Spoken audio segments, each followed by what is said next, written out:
वालेकुम my dear. आज हमारा टॉपिक क्या है? रिप्लिकेशन। रिप्लिकेशन के बारे में आज हम पढ़ेंगे। रिप्लिकेशन टॉपिक के स्टार्ट करने से पहले हमें प्रीवियस टॉपिक में ये मालूम हुआ कि बैक्टीरिया क्या है। हमारे पास एक प्रोकैरियोटिक माइक्रो ऑर्गेनिज्म है और ये क्या है, उसके अंदर एक डबल सर्कुलर डीएनए होता है। अब क्या है, हम जानते हैं कि हमारे पास क्या होती है, एक यूकैरियोटिक ऑर्गेनिज्म है और दूसरा क्या है, हमारे पास प्रोकैरियोटिक ऑर्गेनिज्म है। Replication of DNA are same in all organism. जो हमारे पास सेल है यानी उसमें तमाम क्या होती है, replication process same to same होती है। बट यहाँ पे हम किस चीज के बारे में पढ़ेंगे? यूनिसेलुलर। जो हमारे पास बैक्टीरिया है उसके डीएनए की रिप्लिकेशन में के बारे में हम पढ़ेंगे। अब रिप्लिकेशन वर्ड्स के क्या मतलब है? What's the meaning of the replication words? Replication words meaning copying of DNA to produce more DNA known as the replication.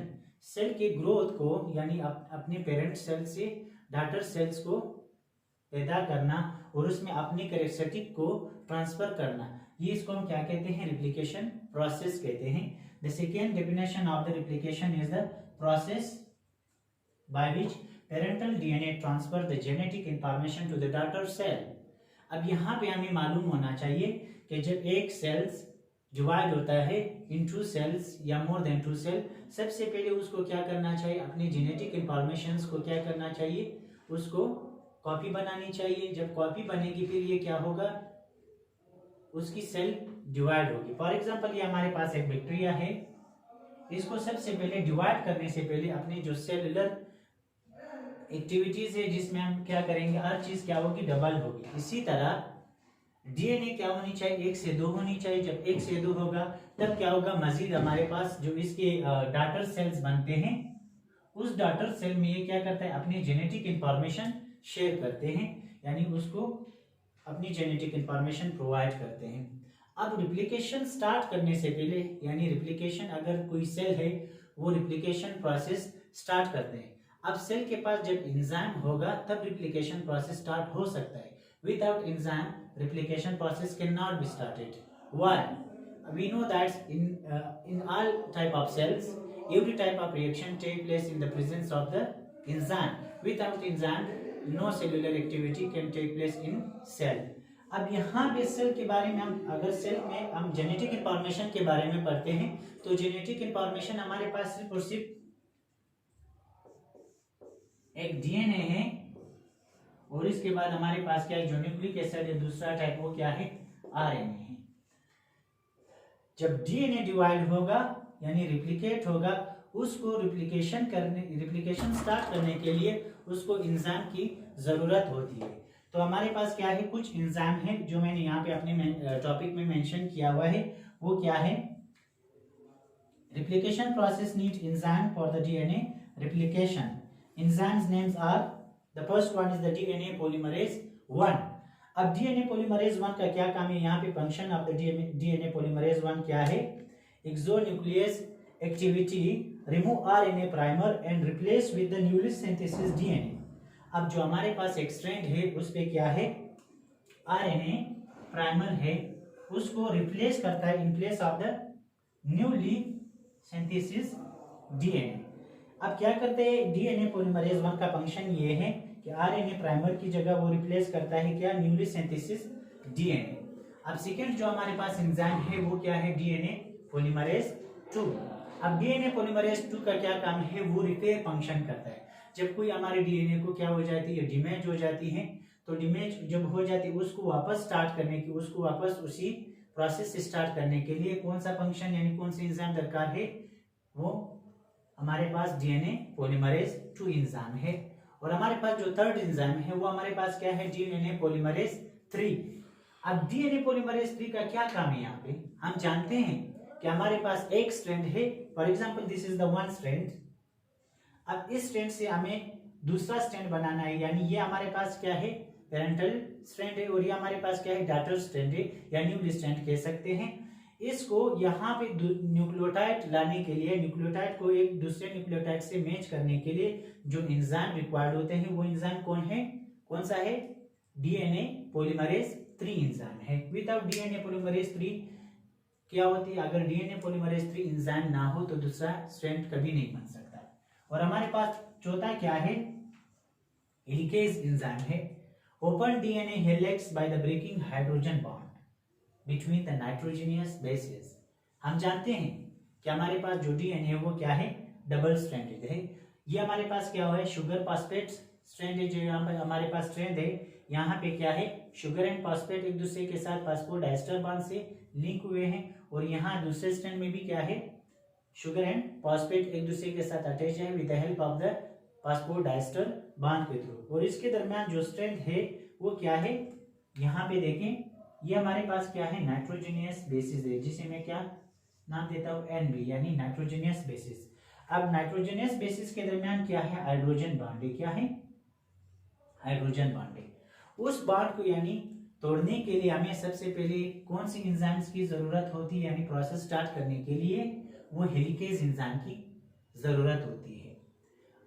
यानी नंबर 5 हमारे पास कौन सा है, वो लाइगेज एंजाइम है, यानी set the gap between the Okazaki fragment to create new continuous strand. आगे हम जब हम रेप्लिकेशन के बारे में पढ़ेंगे, हमारे दूसरे टॉपिक्स में जो पढ़ेंगे उसमें क्या पढ़ेंगे, हम रेप्लिकेशन 4 के बारे में पढ़ेंगे। एक स्ट्रैंड को किस तरह वो डिवाइड करते हैं, यानी उसको किस तरह वो रेप्लिकेट करते हैं और न्यू स्ट्रैंड किस तरह बनते हैं। तो हमें सबसे पहले ये एंजाइम्स के बारे में लाजमी मालूम होना चाहिए। जब हमें ये एंजाइम की इंफॉर्मेशन मालूम होगी तब हम क्या कर सकते हैं, रेप्लिकेशन को आसानी समझ सकते हैं। तो लाइगेज क्या है हमारे पास, वो इस गैप को क्या करता है, वो क्या करता है, इस गैप को क्या करता है, फिल करता है। तो क्या होता है, एक जो ओकाज़की फ्रेगमेंट है वो इस तरह के, ये जो एंजाइम एक्टिविटी है वो कौन सी एंजाइम यहाँ पे फंक्शन जो काम करता है वो हमारे पास लाइगेज एंजाइम है। और नंबर 6 हमारे पास क्या है, स्लाइडिंग क्लैंप। ये हमारे पास क्या है, एक एंजाइम है, hold DNA polymerase in place where nucleotides added. अब फॉर एग्जांपल अगर हम आगे पढ़ेंगे कि एक स्ट्रैंड है, दूसरे स्ट्रैंड में क्या होती है, वो न्यूक्लियोटाइड को यहाँ पे रखते हैं। तो यहाँ कौन सा एंजाइम रिक्वायर्ड है कि वो इस न्यूक्लियोटाइड्स को क्या कर ले, होल्ड कर ले। वो कौन सा एंजाइम है, स्लाइडिंग क्लैंप एंजाइम है। आगे हमें सब मालूम हो, आहिस्ता आहिस्ता मालूम हो जाएगा कि हमारे पास स्लाइडिंग क्लैंप क्या है। और नंबर 7 हमारे पास एक एंजाइम है जिसे हम क्या कहते हैं, SSB कहते हैं, यानी सिंगल स्ट्रैंड बाइंडिंग प्रोटीन, जिसे हम कहते हैं, क्या कहते हैं, सिंगल स्ट्रैंड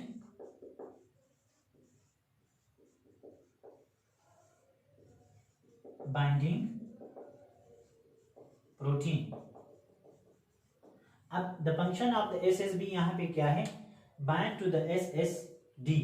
अब ये SSB है और दूसरा हमारे पास क्या है, SSD, सिंगल स्ट्रैंड डीएनए। जो हमारे पास क्या है, ये single strand DNA, this only one is the single strand DNA.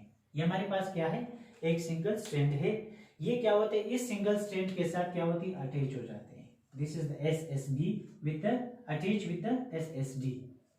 ये क्या है, फंक्शन ऑफ द SSB है, जो कि क्या करता है, bind to the SSD to avoid DNA rewinding back. अब फॉर एग्जांपल अगर हम इसको, इस दो स्ट्रैंड हमारे पास जो बैक्टीरियल यानी डीएनए की है, इसको तोड़ने के लिए यानी इसको दो स्ट्रैंड बनाने के लिए, इसको आजाद एक दूसरे से आजाद करने के लिए, एक स्ट्रैंड बनाने के लिए हमें सबसे पहले कौन सी एंजाइम की जरूरत होती है, हमारे पास हेलिकेज एंजाइम की जरूरत होती है। सही है। अब यहाँ पे तो ये रिप्लिकेट हुआ, एक दूसरे से अलग हुआ। अब क्या है कि जब आप ये रिप्लिकेशन हो जाती है तो आगे जब आप इसको वापस रिप्लिकेट करते हो, इसको एक दूसरे से सेपरेटेड करते हो, तो क्या होते हैं, पीछे से वापस एक दूसरे के साथ अटैच हो जाते हैं। तो यहाँ पे जो एंजाइम है कि वो इसको वापस रिवाइंडिंग यानी दूसरा एक दूसरे के साथ अटैच, यानी एक दूसरे के साथ अटैच होने से बचाता है। वो कौन सा एंजाइम है हमारे पास, SSB, यानी सिंगल स्ट्रैंड बाइंडिंग प्रोटीन होती है। क्योंकि ये किससे अटैच होते हैं, सिंगल स्ट्रैंड से अटैच होते हैं, ताकि ये दोबारा एक दूसरे के साथ अटैच ना हो जाए। और नंबर 8 हमारे पास क्या है, प्राइमेज। हमारे पास एक एंजाइम है जिसे हम क्या कहते हैं, प्राइमेज एंजाइम कहते हैं। अब प्राइमेज एंजाइम का फंक्शन यहाँ पे क्या है, रिप्लिकेशन ऑफ द डीएनए में क्या है, RNA polymerase involved in DNA replication. अब ये क्या है, प्राइमेज हमारे पास एक एंजाइम है। कौन सा एंजाइम है, RNA पॉलीमरेज है। ये हमारे पास जो हमने पढ़े हैं ये कौन से हैं, डीएनए पॉलीमरेज हैं। और यहाँ पे कौन सा है, प्राइमेज आरएनए पॉलीमरेज। ये क्या होते हैं, कभी कभार आपको एमसीक्यूज में दिया जाता है कि व्हाट इज प्राइमेज, तो आप कहाँ पे डीएनए पॉलीमरेज है हमारे पास या आरएनए पॉलीमरेज है। तो अगर आपको मालूम होगा तो आप डायरेक्टली किस पे क्लिक करोगे कि आरएनए पॉलीमरेज है हमारे पास। इसका फंक्शन क्या है डीएनए रिप्लिकेशन में, इन्वॉल्व डीएनए रिप्लिकेशन। जब रिप्लिकेशन होती है उसमें इसकी क्या होती है, इन्वॉल्वमेंट होती है। Without primase replication can not take place. सही है। अब मैंने एक स्केच ड्रा की है जस्ट फॉर योर नॉलेज, यानी आपको सिर्फ और सिर्फ मालूम होना चाहिए कि हम किस तरह रिप्लिकेशन किस तरह होती है।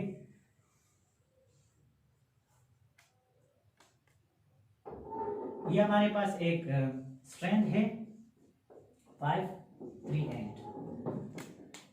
अब ये क्या है, हमारे पास एक टेम्पलेट स्ट्रैंड है। क्या है, एक टेम्पलेट स्ट्रैंड है। टेम्पलेट स्ट्रैंड का क्या मुराद है, ये क्या है, हमारे पास एक पेरेंटल डीएनए का स्ट्रैंड है। क्या है, पेरेंटल डीएनए स्ट्रैंड। इसी वजह से इसे हम क्या कहते हैं, टेम्पलेट कहते हैं। टेम्पलेट इस वजह से कहते हैं कि इसे सेम टू सेम वही कॉपी चाहिए, सेम टू सेम वो वही चीज बनाता है। इसी वजह से इसे समटाइम क्या कहते हैं, पेरेंटल डीएनए स्ट्रैंड कहते हैं। और जो एंजाइम के बदौलत क्या होती है, एक न्यू स्ट्रैंड फॉर्म होती है, उसको हम क्या कहते हैं, लीडिंग स्ट्रैंड कहते हैं। क्या कहते हैं, लीडिंग स्ट्रैंड कहते हैं। अब लीडिंग स्ट्रैंड क्या है हमारे पास, फॉर एग्जांपल ये एक पेरेंटल डीएनए स्ट्रैंड है और ये हमारे पास क्या है, ऑफस्प्रिंग न्यूली स्ट्रैंड डीएनए। क्योंकि जब दो बैक्टीरिया यानी जो बैक्टीरिया की जो डीएनए है वो तो क्या है, डबल स्ट्रैंड है। For example this is the bacterial DNA. अब इसको रिप्लिकेट करने के लिए हमें क्या होनी चाहिए, एंजाइम जो होते हैं हेलिकेज एंजाइम, वो इसको रिप्लिकेट करता है। अब यहाँ पे कितने स्ट्रैंड बन गए, कौन से, 2 टेम्पलेट स्ट्रैंड बन गए, एक ये है एक ये है। अब दोनों को क्या चाहिए, एक लीडिंग स्ट्रैंड चाहिए, इसको भी एक लीडिंग स्ट्रैंड बनानी चाहिए। फॉर एग्जांपल ये एक इसका लीडिंग स्ट्रैंड बन गया और इसको भी क्या चाहिए, एक लीडिंग स्ट्रैंड बनाना चाहिए। वो क्या है, हमारे पास कितने स्ट्रैंड बनेंगे, 4 स्ट्रैंड बनेंगे। मेरे पास अभी मार्कर, मेरे पास 3 मार्कर पड़े हुए हैं। चौथा मार्कर हमारे पास क्या है, वो हमारे पास क्या है, एक न्यू स्ट्रैंड बनाते हैं। सही है। तो इसीलिए अब यहाँ पे एक पेरेंटल स्ट्रैंड ये है, दूसरा स्ट्रैंड यहाँ पे बने यानी होगा, तो ये क्या करेगा, अपना स्ट्रैंड बनाएगा। इसने अपना स्ट्रैंड बनाया, इसने अपना स्ट्रैंड बनाया, ये कितने हो गए, 4। इसने भी क्या किया, अपने ऑफस्प्रिंग यानी न्यू स्ट्रैंड डीएनए पर बनाया और इसने भी क्या किया, अपने नए स्ट्रैंड को बनाया। ये क्या है, एक वाइडली क्या होती है, हमारे पास एक कम्प्लेक्स प्रोसेस होती है। इसको समझने के लिए इसी वजह से हमें बेसिक इंफॉर्मेशन मालूम होनी चाहिए। जब बेसिक इंफॉर्मेशन मालूम होगा तब हम क्या कर सकते हैं, पूरे रिप्लिकेशन प्रोसेस को इजीली अंडरस्टैंड कर सकते हैं। हमें इजीली समझ आता है कि रिप्लिकेशन प्रोसेस क्या होती है, इसमें कौन सी एंजाइम्स की रिक्वायरमेंट्स होती है और कब रिप्लिकेशन प्रोसेस होती है। हमारे माइक्रोब्स जो होते हैं, डीएनए यानी जो बैक्टीरिया है, उसमें जो रिप्लिकेशन प्रोसेस है वो किस तरह होती है, वो हम आगे टॉपिक में पढ़ेंगे। इसी वजह से हमें बेसिक इंफॉर्मेशन मालूम होनी चाहिए। सही है। तो ये हमारे पास क्या है, लीडिंग स्ट्रैंड है और ये हमारे पास क्या है, पेरेंटल यानी जिसे हम क्या कहते हैं, टेम्पलेट स्ट्रैंड कहते हैं। सही है। तो इसको इजीली जब आप समझोगे, यानी आपको आसानी से जब समझ आ जाए कि इसमें कौन सी एंजाइम्स की जरूरत होती, तब आगे जो रिप्लिकेशन प्रोसेस है वो हम मजीद अच्छे और नए अंदाज से समझ सकते हैं। हमारे आगे नए टॉपिक के लिए हमारे चैनल को जरूर सब्सक्राइब कीजिए और बेल आइकन दबाएं ताकि आपको आसानी से हमारी वीडियो मौसूल हो जाए। Thank you for watching.